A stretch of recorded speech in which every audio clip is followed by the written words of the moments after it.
I came to the police station. Okay. In the future or at any time, if anything happens to me, it's them.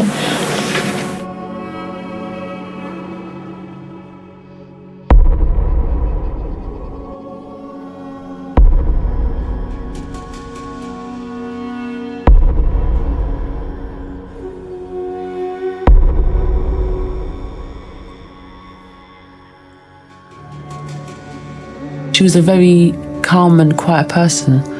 She loved to see people happy. She did not like arguments. She didn't want people raising their voice. She hated it. She just wanted a happy life. BANAZ Mahmod's story isn't just another tragic headline. A young woman betrayed and murdered by the very people meant to protect her. Here we uncover a tale of cold manipulation, family honor, and a system that tragically failed her. The story is about honor killing. But what really happened that day, and why was her voice ignored? Why do her cries for help still ring loud?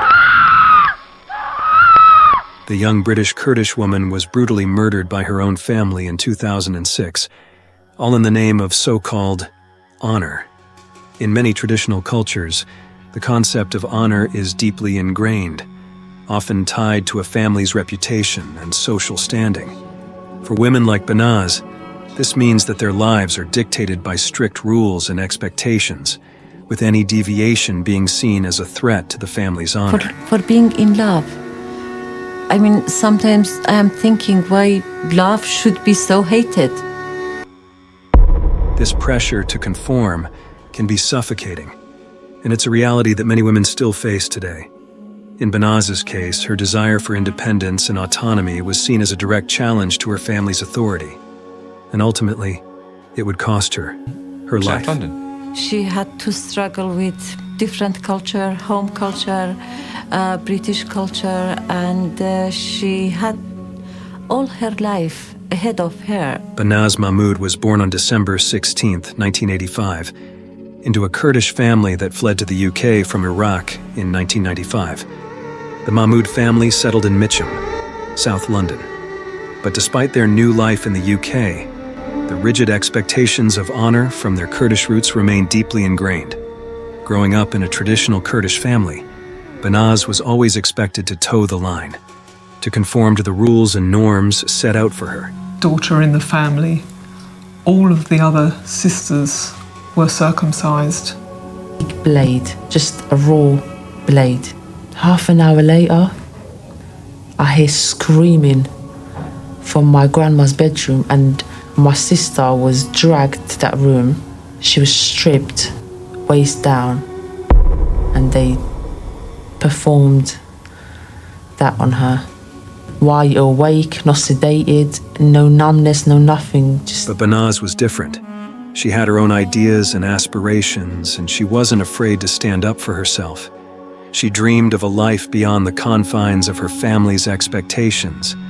This desire for freedom was seen as a threat by her family, and they would stop at nothing to keep her in line. At just 17 years old, BANAZ was forced into an arranged marriage with a man 10 years her senior, someone she described abusive. Over the next 2 years, BANAZ endured horrific treatment. I'm very strongly adherent to that Kurdish culture, so what she would describe as very old-fashioned. Rape and physical abuse became regular occurrences in her marriage. But even as BANAZ turned to her family for support, she was met with one cruel response. Leaving her husband would bring shame to the family. So that was out the question. But by 2005, the pressure on BANAZ had reached a breaking point.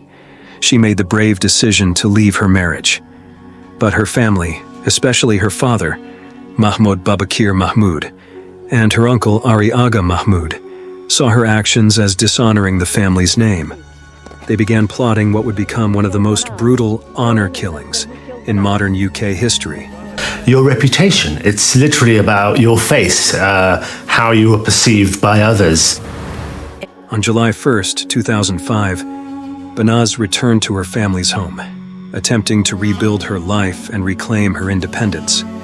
She began a relationship with a man of her own choosing, Rahmat Suleimani, a choice that her family would never Except, Banaz's struggles against her family's expectations had been ongoing for years, with her seeking help and support from various sources, including the authorities.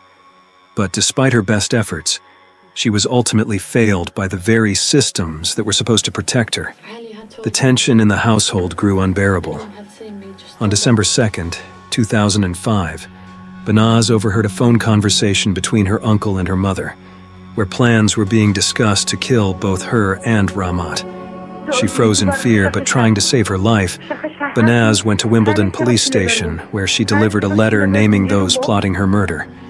She warned the police that her father and uncle had threatened to kill her, but tragically, her desperate pleas were dismissed. The investigation took a surprising turn when just weeks later, Banaz made another attempt to save herself. On New Year's Eve, December 31st, 2005, Banaz was violently attacked by her father, who tried to poison her. Terrified, helpless, and in panic, she smashed through a window and ran barefoot to a nearby cafe in Wimbledon. Her hands were bleeding and she was terrified. Cafe staff called the police, but shockingly, the officer assigned to her case dismissed Banaz's claims, calling her melodramatic and manipulative. The system had failed her I once just again. cried and that was it.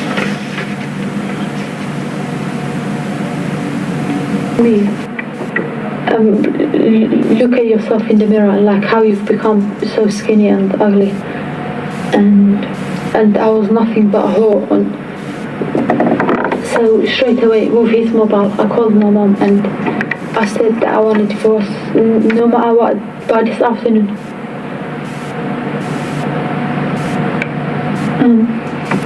I was really angry, shouting down the phone. The clock was ticking, and time was running out for Banaz. On the ominous morning of January 24th, 2006, Banaz's parents had planned it all. They left the family home, leaving Banaz asleep in the living room. The young girl would never see them again. Little did she know that her killers were already on their way. That morning, 3 men, Mohammed Marid Hama, Mohammed Saleh Ali, and Omar Hussein, entered the house. These men, connected to her family, had been instructed to carry out the so-called honor killing. For over 2 hours, Banaz was subjected to brutal torture and sexual assault by these men from her own community. In a final act of unspeakable cruelty, they strangled her with a ligature, ending her life in her family home in Mitcham. But the horror didn't end with her death. In an attempt to cover their tracks, her murderers stuffed her body into a suitcase. That same suitcase was driven to a house in Handsworth, Birmingham, where Banaz's body was buried in the garden, a callous attempt to erase her from existence. At least, for your own peace of mind. Now that I'm giving this statement, what can you do for me, love? You've given us... In Banaz's case, there were almost a landslide of mistakes flowing from a lack of understanding, a lack of awareness, some poor policing, which we all recognize now. The truth began to unravel as covert recordings later revealed the shocking details of the murder. Despite being dismissed multiple times, Banaz's boyfriend, Rahmat Suleimani, refused to give up. On January 25, 2006, he reported Banaz missing after being unable to contact her. Initially, the police did not take the report seriously. She died without any help, and her voice has never been heard by anyone. This is unbearable, and it's not at all acceptable in the UK. The police did not take the report seriously, believing the family's false narrative that Banaz had run away. But Rahmat was persistent, and soon the police began to piece together the disturbing truth.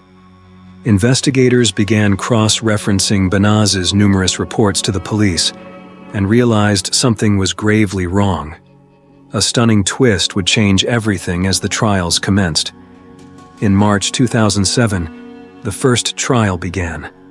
Banaz's sister, Bikal, who had fled the family years earlier, testified against her father and uncle, as did Rahmat Suleimani. Bikal, fearing for her safety, testified in court wearing a niqab. 3 long months into BANAZ's disappearance, the police found her body in Birmingham.